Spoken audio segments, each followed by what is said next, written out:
La parole est à Madame Caroline Fiat.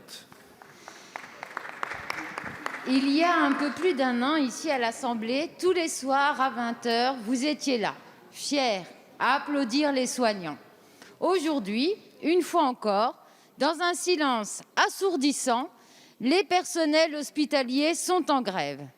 Ah, où est la belle époque des applaudissements, des héros et du quoi qu'il en coûte?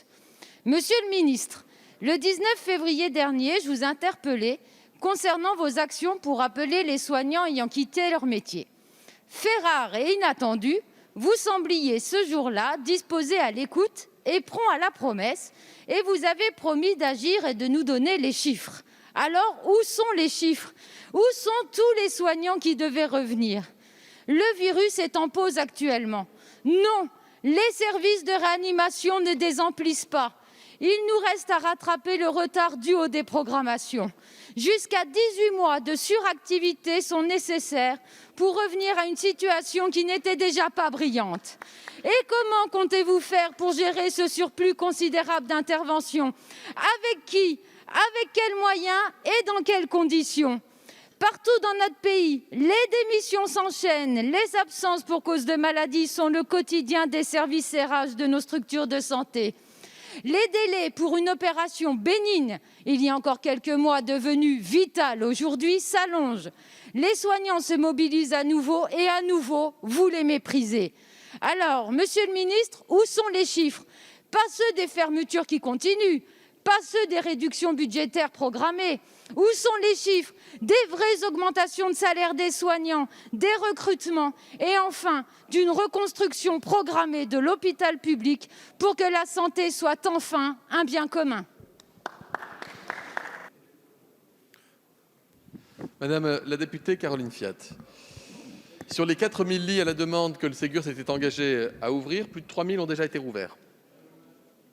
Madame la députée, en quelques mois, ça n'était pas arrivé depuis 15 à 20 ans dans l'histoire de l'hôpital de notre pays. Nous avons rouvert plusieurs milliers de lits. Vous avez posé la question de la hausse des salaires, Madame la députée, mais vous le connaissez, c'est près de 9 milliards d'euros. Vous le savez parce que vous n'avez pas voté, Madame la députée. Et c'est 183 € net par mois pour 1,5 million de salariés de l'hôpital, soignants et non soignants, plus les revalorisations des grilles salariales qui permettent en moyenne des gains de 50 €, mais qui vont en réalité permettre à des infirmières en fin de carrière de ne pas être à plus 300 €, Madame la députée, mais à plus 500, voire plus 600 €. Ce sont les plus fortes hausses salariales jamais rencontrées dans l'histoire de l'hôpital de notre pays. Je peux vous le dire. D'ailleurs, monsieur le député, Madame la députée, il y a eu pour cela non pas un, non pas deux, mais 3 accords majoritaires signés avec les syndicats. Je suis sûr que vous êtes respectueuse du dialogue social et du fonctionnement des syndicats. Mais sachez que Force ouvrière, sachez que la CFDT, sachez que l'UNSA ont à 3 reprises, la dernière fois j'étais avec Madame Brigitte Bourguignon, c'était il y a 10 jours, signé les avenants au Ségur avec des accords majoritaires. Vous savez, monsieur le député, vous n'êtes pas obligé de me hurler dessus ou de hurler sur tous les intervenants. On essaye de répondre calmement. Madame la députée, vous posez la question de la déprogrammation. Il n'y a pas, Madame la députée, 18 mois de déprogrammation de soins à l'hôpital, et fort heureusement. Non, Madame la députée. Alors, non, Madame la députée, il n'y a pas 18 mois de déprogrammation.